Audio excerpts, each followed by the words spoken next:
Ayan guys, magkikilaw si Boy Kilaw. Ayan, nilagyan na ng asin at saka suka.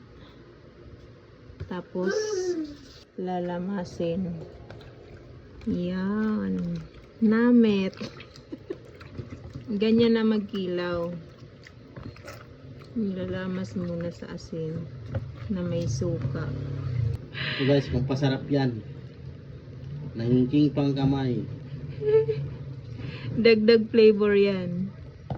Ayan, nilagay na yung isda. Sunod naman yung pipino. Tapos, anong sunod dyan? Sibuyas at saka luya. Pigaan ng kalamansi. Ayan guys. Paminta. Basili.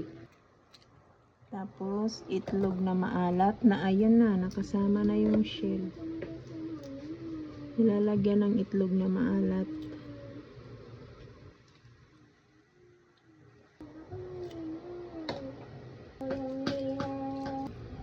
Tapos, suka. Ayan, tapos imekos-mekos na insan. Sarap yan.